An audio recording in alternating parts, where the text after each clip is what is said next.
Delphine Lingemann pour le groupe Les Démocrates.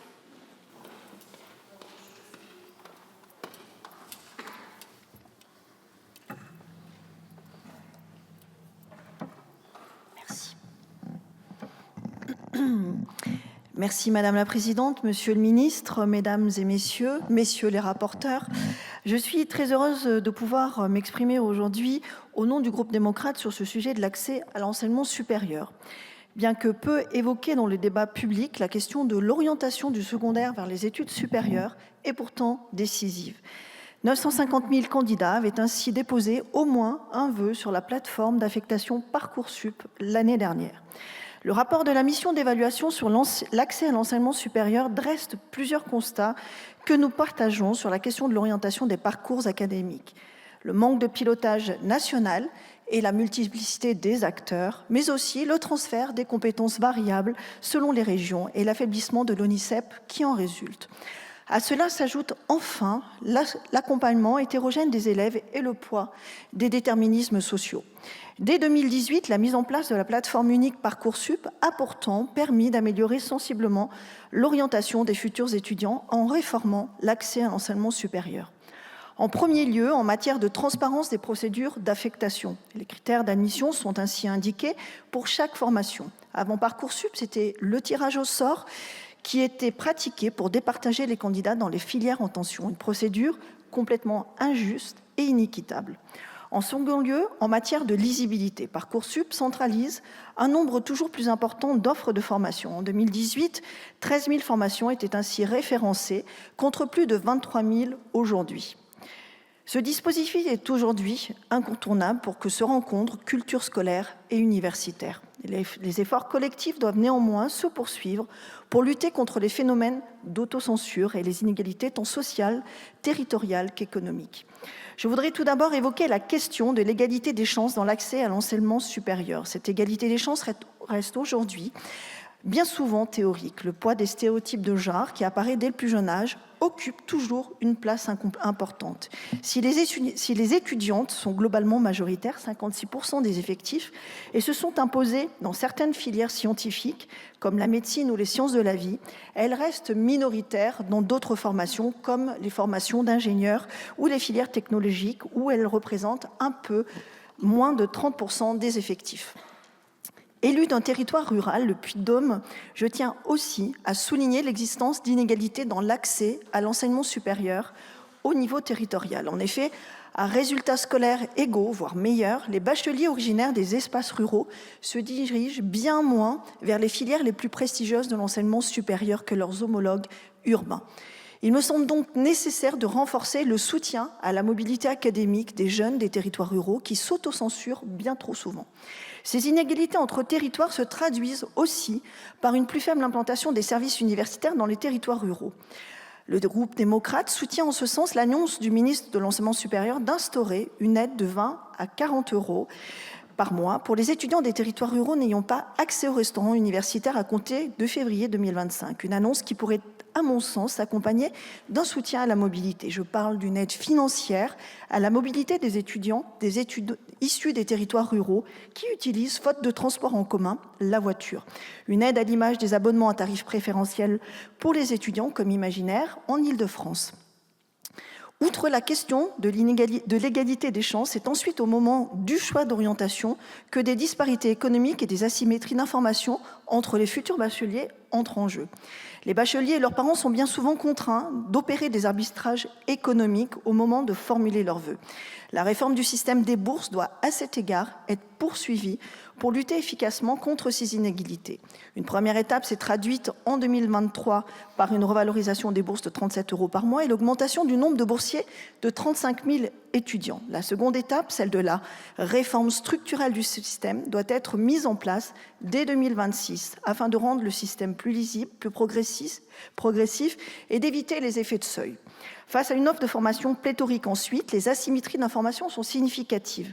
Face à la complexité croissante du paysage de l'enseignement supérieur, les parents n'ayant pas eux-mêmes suivi d'études supérieures sont particulièrement démunis pour guider efficacement leur enfant dans leur choix d'orientation. En particulier, je voudrais rappeler que 19% des étudiants sont inscrits dans des établissements d'enseignement supérieur privés. Mes anciennes collègues Estelle Follest et Béatrice Lecomte ont alerté sur les dérives de ces établissements dans un rapport sur l'enseignement privé à but lucratif. La qualité et la reconnaissance de ces formations peut être très variable. La création d'un nouveau label est ainsi bienvenue pour mieux identifier et qualifier les formations du privé, mais ce n'est qu'une première étape. Vous l'avez compris, le groupe démocrate considère ainsi que l'orientation par l'information et l'accompagnement doit être une priorité pour permettre un accès à l'enseignement supérieur qui soit le plus égalitaire possible. Je vous remercie. Merci Madame la députée. Madame la Présidente, Monsieur le rapporteur, Mesdames et Messieurs les députés, je tiens tout d'abord à vous remercier pour l'inscription à l'ordre du jour de ce débat sur un sujet fondamental pour l'avenir de nos jeunes, qui est la question de l'accès à l'enseignement supérieur, de l'orientation des lycéens et, in fine, de la réussite des étudiants. La garantie de l'accès à une offre de formation de qualité est un objectif que nous partageons tous et qui est l'une des pierres angulaires de la feuille de route que j'ai eu l'occasion de présenter la semaine dernière. Autour de cet axe, j'ai choisi de mener plusieurs actions ayant comme objectif l'insertion professionnelle, mais aussi la question de la réussite en premier cycle. Je pense notamment à la régulation de l'enseignement supérieur privé, vous y avez fait référence, à l'adaptation de la territorialisation de l'offre de formation et à la priorité donnée à la poursuite d'études des bacheliers professionnels. Dans ce cadre, l'orientation est un enjeu stratégique pour notre pays et face aux défis des transitions écologiques et numériques, nous avons besoin d'une jeunesse qualifiée, capable de s'adapter et d'innover. C'est pourquoi l'orientation doit effectivement être au cœur de nos priorités. Je veux d'abord revenir sur le chemin parcouru depuis 2018. En 6 ans, le système d'accès à l'enseignement supérieur a été profondément remanié.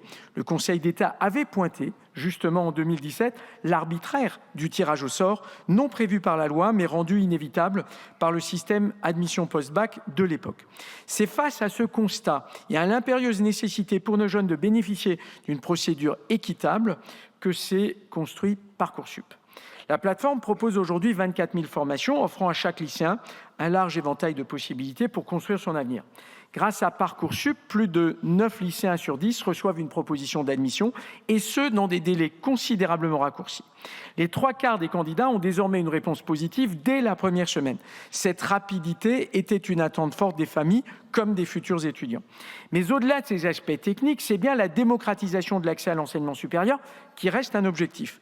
Les quotas sociaux ont permis à des milliers de lycéens boursiers d'accéder à des formations qui leur semblaient inaccessibles. Je pense évidemment à Sciences Po Paris, par exemple, où la part des boursiers a triplé depuis l'intégration dans Parcoursup. Je pense aussi à nos écoles vétérinaires, qui ont considérablement diversifié leur recrutement. Nous pouvons évidemment mieux faire, mais ces résultats doivent éclairer notre chemin.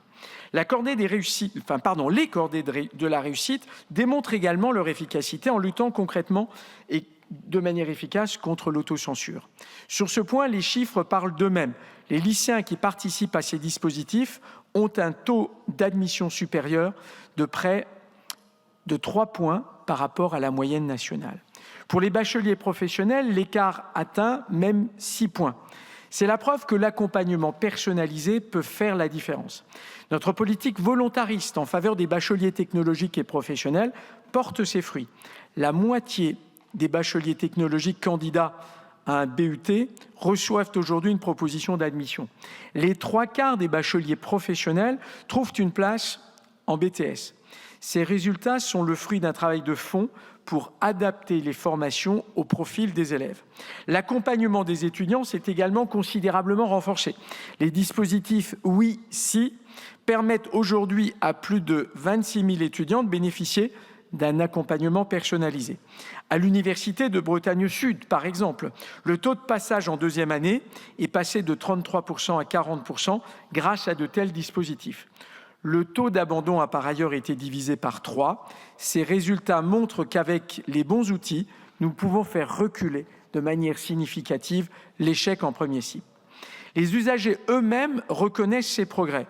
Selon la toute dernière enquête CSA, plus de 70% des lycéens considèrent que Parcoursup les aide à construire leur projet d'orientation. Les nouveaux outils mis en place, sites d'entraînement, comparateurs de formation, systèmes de favoris, répondent à leurs attentes. La messagerie contact, les chats en direct, les réseaux sociaux, tous ces canaux permettent désormais un accompagnement au plus près des besoins. Et au moment où je m'exprime ici, sachez qu'il y a 200 000 lycéens de seconde et de première qui se sont déjà inscrits sur Parcoursup pour là aussi se familiariser avec l'outil de telle sorte que la question ne se pose plus de la même manière en terminale. Pour autant, je ne nie pas les marges de progrès qui subsistent. Ce rapport parlementaire de messieurs Cazenave et Davy pointe avec justesse la nécessité de renforcer la coordination des acteurs et l'accompagnement des élèves. Nous devons aller plus loin dans la transparence des procédures, dans la formation des enseignants, dans l'articulation évidemment entre le secondaire et le supérieur. C'est pourquoi d'ailleurs nous engageons dès 2025 une nouvelle étape ambitieuse. La transparence sera renforcée avec la publication de 19 000 rapports détaillant les différents critères d'admission. Chaque formation sera présentée avec ses caractéristiques essentielles afin que chaque élève sache quelle est la nature de l'établissement qui la met en œuvre. Ce sont également 75% des formations sur Parcoursup qui présenteront la qualité de l'employabilité contre 40% aujourd'hui. J'aurai l'occasion dans les tout prochains jours de détailler davantage ces nouvelles dispositions prises pour une très grande transparence de Parcoursup. L'accompagnement sera considérablement enrichi grâce au programme Avenir porté par l'ONICEP. Ce programme très innovant permettra un suivi personnalisé dès la classe de 5e avec des outils adaptés à chaque âge. Il favorisera la découverte des métiers, l'exploration des formations, la construction progressive du projet d'orientation. La procédure Parcoursup elle-même sera accélérée et mieux articulée encore avec le calendrier du baccalauréat. Nous veillerons à ce que la majorité des lycéens aient leur réponse avant même les épreuves écrites du baccalauréat de terminale, leur permettant ainsi de se concentrer sereinement sur leur examen. Ces évolutions s'inscrivent dans une ambition plus large, faire de l'orientation une véritable politique publique prioritaire.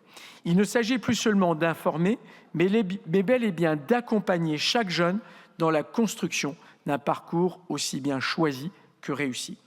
J'entends les inquiétudes qui s'expriment sur le stress des lycéens ou la complexité de certaines procédures. J'ai moi-même, lorsque j'étais parlementaire, demandé à ce que les procédures soient plus transparentes et lisibles. Et je me suis exprimé ici même à ce sujet. C'est précisément pour y répondre que l'accompagnement va être renforcé. Mais gardons à l'esprit que ce stress traduit aussi l'importance que les jeunes et leurs familles accordent à cette étape cruciale de leur vie. Notre objectif est clair, permettre à chaque jeune de construire un parcours choisi et réussi dans l'enseignement supérieur.